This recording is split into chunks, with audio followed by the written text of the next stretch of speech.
So let's jump right in. Today, we're digging into an article that looks at a pretty controversial idea: how changing the name of something can completely change how we feel about it. The big question we're going to explore is whether this is an act of compassion or, a really dangerous kind of deception. We've all heard this one, right? It's a classic move. Label someone or something negatively, and it becomes a whole lot easier to justify getting rid of them. The article we're looking at uses this as its starting point, but then it flips the whole idea on its head. Because according to the source, there's an inverse strategy that's way more subtle. It's not about giving a person a bad name. It's about giving a bad thing a good name. So let's look at these two tactics side by side. On the left, you've got the old classic, discredit someone. But on the right, that's the author's real focus. The goal here is to destigmatize a behavior, basically to make something that seems wrong feel harmless or even sympathetic by playing on our emotions instead of using logic. The author actually gives this tactic a name, destigmatization. And their whole argument is that in what they call our increasingly sympathetic world, this method is being used to slowly chip away at our objections to harmful things, not by winning a debate, but just by appealing to our feelings.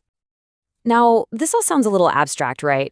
Well, to make it super concrete, the source zeroes in on one very, very striking case study. This is where the theory gets real. The main example here is a proposal to change the term pedophile to minor attracted persons, or MAP for short. The stated reason, according to the source, was to use a term that was less derogatory. Okay, so on paper, the proposal's goals were to help stop abuse and to better understand offenders. But the author of this article really pushes back hard, saying the study offered zero clear evidence for how this name change would actually do that. Instead, they frame it as a deliberate, calculated attempt to destigmatize the behavior itself. And this is where we get to the author's much bigger concern. For them, this isn't just an isolated incident about one word. They see it as a sign of a much larger and, frankly, more dangerous trend. The author calls it a slippery slope. Their whole worry is that all these well-meaning efforts to create a more humane and understanding world might actually be leading us down a path with some really dark, unintended consequences. And that brings us to the core question the source is asking.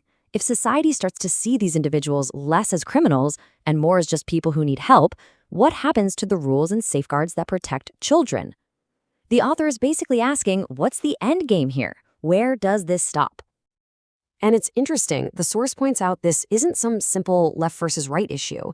It mentions that some people within the LGBTQ community were horrified by the proposal because they were afraid it could actually damage their own legitimate fight against discrimination just by association. So why aren't more people upset about this? Well, the author has a theory. They suggest that people feel like they dare not argue or object. They're being told this is a new scientific approach, and even if their gut is screaming that something is wrong, they start to doubt their own judgment. Okay, so after painting a pretty stark picture of the problem, the article pivots. It doesn't just leave us with the danger, it actually proposes a solution. And it's a call for a very specific kind of personal awakening. First off, they challenge this modern idea that compassion is always the right answer. To make their point, they use this really powerful analogy, reminding the reader that even Jesus used a whip to drive out people he believed were defiling a sacred space. So what's the path forward according to the author? Well, they lay out this kind of four-step personal plan.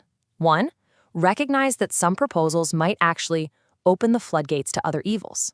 2, seek your own personal awareness. 3, really work on developing your own ability to see right from wrong. And 4, don't just blindly trust what so-called experts or other people tell you. Now, the author knows this isn't easy. They suggest the reason more people don't question these things is because of a few factors. Just general indifference, or maybe they're just too overwhelmed with their own lives, or they've been taught to just put their faith in what the experts say. And to wrap it all up, the author leaves us with this unforgettable line from the movie The Usual Suspects. It's this final, provocative thought. It suggests that the biggest dangers are the ones that we've been convinced aren't dangerous at all. And it kind of leaves you wondering, what other bad things are out there being given good names?